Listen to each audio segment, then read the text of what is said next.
Maryam Nawaz Sharif be be کا نام ECL میں ڈال دیا جائے، کیونکہ بہت ہی زیادہ ڈاکومنٹس ان کے سامنے آ گئے ہیں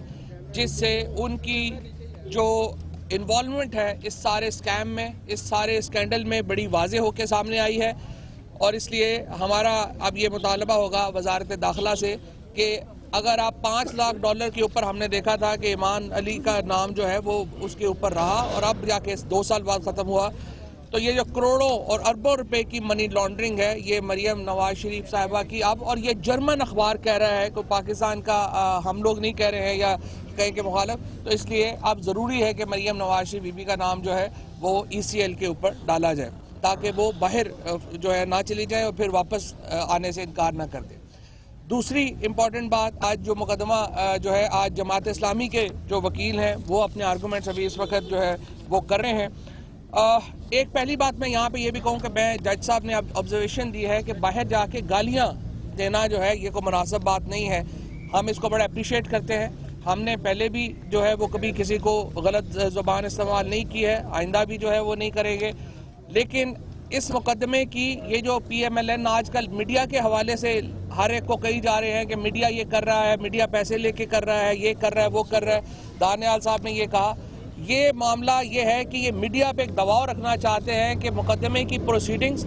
جو 20 کروڑ لوگ ہیں ان تک نہ پہنچیں، یہ ممکن نہیں ہوگا۔ ہم یہ سمجھتے ہیں کہ اگر آپ نے باہر کی پریس کانفرنسز ختم کروانی ہے تو بہترین طریقہ یہ ہے کہ عدالت میں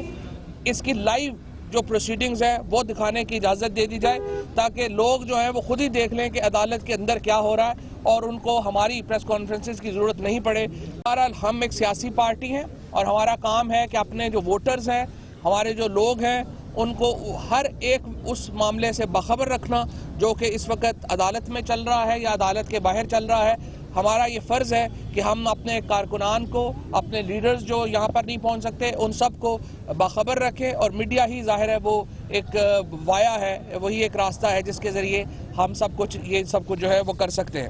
وزیر اعظم صاحب کے جو آج جو جماعت اسلامی کے لائر ہیں انہوں نے جو دلائل یہی دیے ہیں کہ جو وزیر اعظم نے تقریر کی تھی وہاں پر اس میں انہوں نے واضح طور کے اوپر کہا تھا کہ ان کو استثناء نہیں چاہیے، لیکن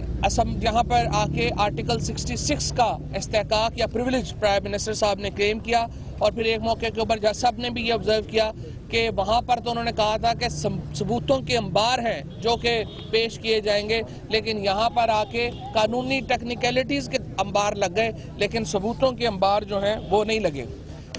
اصل میں جو اب دلچسپ ابھی جماعت اسلامی کے جو وکیل ہیں ہمیں امید ہے کہ وہ آج اپنا دلائل جو ہے وہ ختم کر لیں گے، اس کے بعد طارق اسد صاحب نے اپنے دلائل ختم کرنے ہیں۔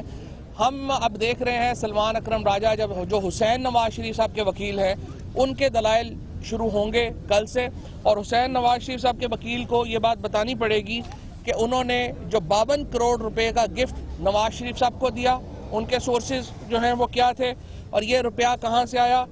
قطری شہزادے کے ساتھ جو سیٹلمنٹ انہوں نے کی اس کی تفصیلات کیا ہیں، اور بقول ان کے انہوں نے جو پیسے ٹرانسفر کیے اس کا منی ٹریل دینا ہوگا۔ اس کے ساتھ ساتھ نواز شریف صاحب اور ان کے بچوں حسین نواز شریف اور مریم نواز شریف کے درمیان اربوں روپے کے گفٹس کا تبادلہ ہوا ہے۔ ہمیں بتانا ہوگا کہ اربوں روپے کے یہ پیسے جو ایک دوسرے کو دیے جا رہے ہیں یہ کیسے آئے اور کہاں سے آئے۔ اس کے ساتھ ساتھ ہم نے یہ بھی آج جو اسکینڈل آج جو پیپرز ریلیز ہوئے ہیں اس کے ساتھ یہ بھی ان کو بتانا ہوگا کہ 2006 میں اگر حسین نواز ان اپارٹمنٹس کے مالک بنے تو 2004-05 میں مریم نواز شریف کس طرح سے نیلسن اور نیسکول کے معاملات کو چلا رہی تھی۔ اگر یہ اپارٹمنٹس ان کے پاس تھے ہی نہیں تو مریم نواز شریف 2004-05 میں اس کی مالک جو ہے وہ کیسے بنی۔ اور اسی کے ساتھ ساتھ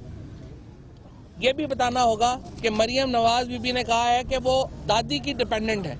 اور دادی آگے والد صاحب کی ڈیپینڈنٹ ہے، تو یہ جو معاملہ ہے اس سے کیا ان کی ڈیپینڈنسی نکلتی ہے۔ سلمان اکرم راجہ صاحب کے جو آرگومنٹس جب شروع ہوں گے، حسین نواز صاحب کے جو وکیل ہیں اس سے یہ سوالات آئیں گے۔ منی ٹریل وزیر اعظم کو اور ان کے خاندان کو دینی پڑے گی۔ ابھی تک پوری قوم یہ جاننا چاہتی ہے کہ یہ جو اربوں روپیہ وزیر اعظم صاحب نے باہر بھیجا یہ کیسے باہر گیا، اور پھر باہر سے واپس آیا وہ کیسے آیا۔ وزیر اعظم کے بچے چند سالوں میں بلینئر کیسے ہو گئے یہ بتانا پڑے گا، اور چاروں اپارٹمنٹس کی ملکیت کی جو ٹریل ہے وہ بتانی پڑے گی. بہت شکریہ. اچھا جی، ایک 3 استعفے ایز آف یسٹرڈے آ جانے چاہیے تھے. 3 استعفے. ایک استعفیٰ آنا چاہیے تھا مریم اورنگزیب کا، جنہوں نے بی بی سی کی خبر کے اوپر غلط اپنے ہی اداروں کو، پاکستانی آفیشیل گورنمنٹ کے اداروں کو. تحریک انصاف کے رہنما سپریم کورٹ کے باہر میڈیا سے بات کریں تو دوسری جانب دانیال عزیز الیکشن کمیشن